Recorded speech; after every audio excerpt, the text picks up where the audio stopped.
जय माता दी। आप सभी को नवरात्रि के 5वें दिन की हार्दिक शुभकामनाएं। इस दिन स्कंद माता रूप की पूजा की जाती है। अब सुनिए स्कंद माता की कथा। स्कंद माता का स्वरूप अत्यंत ही मनमोहक है। इनकी 4 भुजाएं हैं, जिनमें से 2 भुजाओं में उन्होंने कमल का पुष्प धारण किया हुआ है। एक भुजा से भगवान स्कंद को अपनी गोद में धारण किया हुआ है और दूसरी से वह सदा अपने भक्तों को वर मुद्रा में अभय प्रदान करती हैं। स्कंद माता कमल के आसन पर विराजमान रहती हैं, साथ ही सिंह की सवारी भी करती हैं। कमल के आसन पर विराजमान रहने के कारण इन्हें पद्मासना देवी के नाम से भी जाना जाता है। असुरों के साथ होने वाले युद्ध में उन्होंने अपने पुत्र भगवान स्कंद को सेनापति के रूप में नियुक्त कर युद्ध का संचालन किया था। इस कारण से देवी अपने भक्तों की सदा उनके शत्रुओं से रक्षा करती हैं और जैसी जिसकी मनोकामना हो उसे भी पूर्ण करती हैं। पौराणिक कथा के अनुसार बहुत समय पहले जब भगवान शिव का विवाह देवी सती से हुआ था, हालांकि जब सती ने अपने पिता द्वारा आयोजित महायज्ञ में खुद को योगाग्नि में भस्म कर दिया था, तब भगवान शिव अत्यंत क्रोधित हो गए और सब कुछ त्याग कर देवी सती के वियोग में गहन तपस्या में चले गए। जल्दी ही तारकासुर नाम के एक राक्षस ने देवताओं पर आक्रमण करके उन्हें परेशान करना और उन्हें सताना आरंभ कर दिया। ये बड़ी चिंता का कारण था, क्योंकि भगवान शिव के वरदान से तारकासुर को केवल भगवान शिव के पुत्र ही मार सकते थे और यह बात तभी संभव थी जब भगवान शिव का विवाह हो जाए। अतः सभी देवताओं के अनुरोध पर देवर्षि नारद ने मां पार्वती से भेंट की। उन्होंने देवी सती के रूप में उनके पिछले जन्म के बारे में देवी पार्वती को सब कुछ बताया और उन्हें उनके वर्तमान जन्म के उद्देश्य के बारे में भी बताया। देवर्षि नारद ने उन्हें समझाया कि मां पार्वती और भगवान शिव की संतान ही होगी, जो राक्षस तारकासुर का वध करके उसको हराएगी। हालांकि भगवान शिव को यह एहसास कराने के लिए कि मां पार्वती ही देवी सती का अवतार थी, मां पार्वती को अत्यधिक ध्यान और कठिन तपस्या करनी पड़ी। उन्होंने अन्न जल त्याग दिया और 1000 से भी अधिक वर्षों तक घोर तपस्या की। कई बार उन्होंने केवल जल और वायु का सेवन करके तपस्या की। अंत में भगवान शिव ने उनके समर्पण को स्वीकार किया और वे देवी पार्वती से विवाह करने के लिए तैयार हो गए। जब भगवान शिव की ऊर्जा मां पार्वती जी के साथ संयुक्त हुई तो एक उग्र बीज उत्पन्न हुआ। हालांकि वह उग्र बीज इतना गर्म था कि अग्नि के देवता भी इसे छू पाने में असमर्थ थे। उन्होंने इसे गंगा जी को सौंप दिया, जिन्होंने इस बीज को सुरक्षित रूप से संभाला और इसे सरवन के जंगल में बो दिया। यहाँ पर 6 बहनों द्वारा उस बीज की देखभाल की गई, जिन्हें कृतिका माता के रूप में जाना जाता था। समय के साथ वो उग्र बीज एक बच्चे के रूप में बदल गया।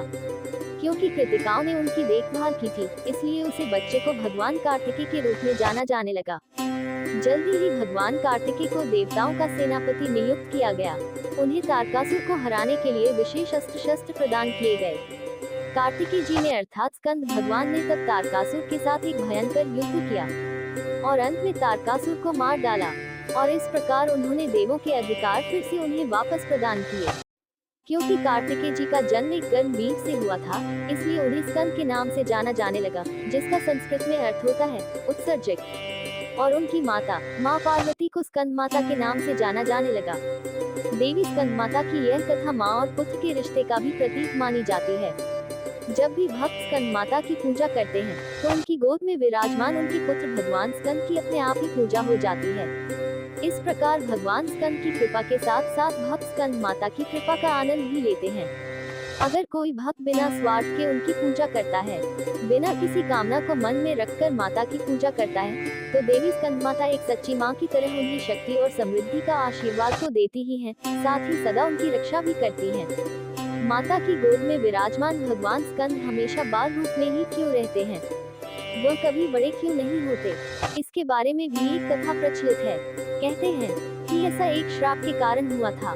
एक बार भगवान शिव और देवी पार्वती एक खेल खेल रहे थे, जिसमें भगवान शिव अपना सब कुछ हार गए और हारने के बाद वो गंगा जी के किनारे चले गए। इधर कैलाश पर्वत पर भगवान शिव को न पाकर कार्तिकेय जी को बड़ी चिंता हुई। पूछने पर माता पार्वती ने उन्हें सब कुछ बता दिया। सारी घटना जानकर कार्तिकेय जी शिव जी के पास गए और उनसे वापस लौटने की प्रार्थना करने लगे। भगवान शिव ने कहा कि अगर उनकी हारी हुई सारी वस्तुएं उन्हें वापस मिल जाएं, तभी वह कैलाश पर वापस लौट सकते हैं। कार्तिकेय जी ने कैलाश पर्वत पर आकर माता पार्वती से खल ही खेल में भगवान शिव की सारी वस्तुएं पुनः जीत ली और भगवान शिव को वापस कर दी। इधर पार्वती जी भी शिव जी के कैलाश पर्वत से चले जाने पर बड़ी चिंतित हुई। जब गणेश जी ने अपनी माता को उदास देखा, तो उनके उदास होने का कारण पता किया। तब वह शिव जी के पास जाकर उनकी व्यथा पूछने लगे। इधर शिव जी पुनः पार्वती जी से खेल की इच्छा व्यक्त करने लगे और इस बार खेल में शिव जी जीत गए। भगवान गणेश जी ध्यानपूर्वक सारा खेल देख रहे थे। तब उन्हें पता चला कि यह सब तो भगवान विष्णु की माया से हो रहा है। सारा रहस्य उन्होंने देवी पार्वती को बता दिया। इधर पार्वती जी ने क्रोध में आकर भगवान शिव को श्राप दे डाला और कार्तिकेय जी को भी सदैव बाल रूप में ही रहने का श्राप दे डाला। कहते हैं कि तभी से कार्तिकेय जी हमेशा बाल अवस्था में ही दिखाई देते हैं।